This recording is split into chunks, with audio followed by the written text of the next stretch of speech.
Hello there, how are you all doing? I hope you all doing good. Well, I was born in Malaysia, in Johor Bahru. But when I was 8 months old, my parents sent me to Bukit Mertajam, Penang, to my relatives' house.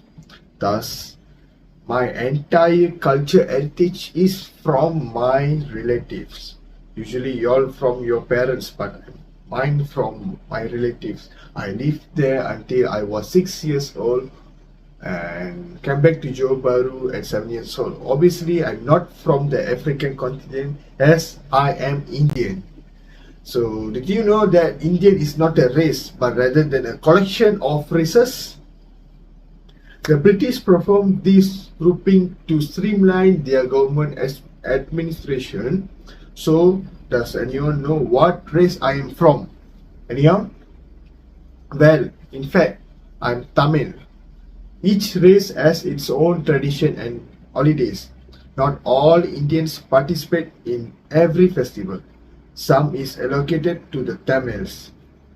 There are also several festivals to celebrate, these including Pongal, Thaipusam, as everyone know, and Deepavali. But in Malaysia, the most favorite festival is Thaipusam, which loved by everyone.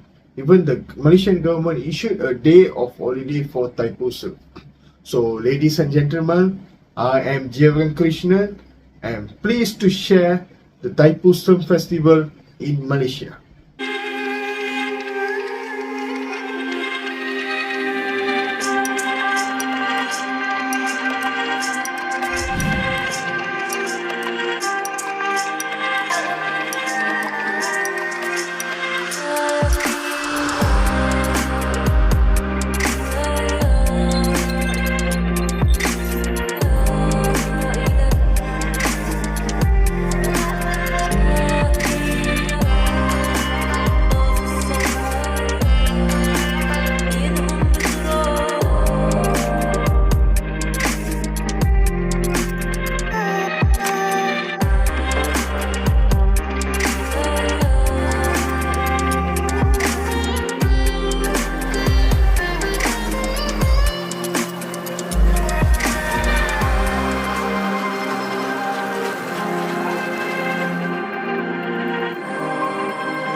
My message will blow your minds and you will all learn more about Thaipusam today.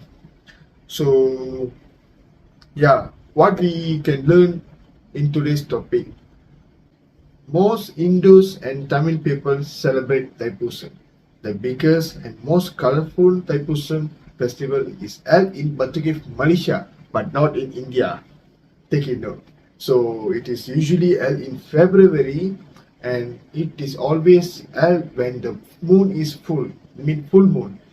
So Thaipusam is the birth celebration of Lord Murugan, who is also known as Supramani and Vaganam among other names. The word Thai means the Tamil month, and the star that comes on that time is called Pusam. So together we call it Thaipusam. It's a holiday that is celebrated on the day that the moon passed through the star Pusam during the 10th month of the Tamil calendar. This festival this festival is a time for the people to ask Lord Murugan, a well-known Tamil god, for forgiveness. Forgiveness. Many people think if they give to the Lord during the time, it will wash away their sins and help them to start a new happy life. People who make vows and pray to Lord Subramaniam, or as known as Murugan, will do sacrifices in exchange for their prayers being answered. The prayers could be for someone to get well, or for forgiveness, or for wrongdoings in the past. They want to become good in future, or for a childless couple to have a child. Like if you don't have a child, and they will do some kind of prayers like offering, take kavadis like that. Months before the Thaipusam festival, people start getting ready for it. But about a week before the festival, the body and mind will have trained to be ready for it. Before doing penance or act of gratitude, like carrying kavadi, devotees spend a lot of time praying and fasting to prepare themselves spiritually. The kavadi is an old Hindu ceremonial staff made of a short wooden pole with an arch at the top and peacock feathers decorating it. It's a symbol of Murugan, as the peacock is his mascot. Kavadi bears often self-modify by sticking sharp skewers through their tongue, cheek, and other parts of their body, like the back. This is neither recommended or seen as cultural acceptable. There are different kind of kavadis, like Idumban kavadi, which is made of milk, milk-filled pots that are hung from rods and carried on the shoulder. Mail kavadi, the Idumban kavadi, and these all are similar, but this one has a peacock feature on it. The Pushpa kavadi has a milk-filled metal pot that is worn on the head. The Pal kavadi has a milk metal pot that is worn on the only one shoulder. Last but not least, this is the ceremony for shaving the head. During Thaipusam, we could see that many people shave their head to give their hair to Lord Murugan, especially for children, giving devotees food and drinks and doing their important tasks. So that one is ancient time, but what's today's society in celebrating Thaipusam in Malaysia? I've just described how the traditional and classical Thaipusam was celebrated in those earlier days. Our culture changed from time to time as the days goes by, just as humans are constantly growing. Is it a good way or a terrible way? That is the question. At the time, people carry kavadis decorated with peacock features or image of God, in keeping with the preceding reference of a religion theme. However, the current generation has a tendency to destroy the culture by utilizing gangster emblems or amusement items like football teams to decorate their kavadis. Devotees will congregate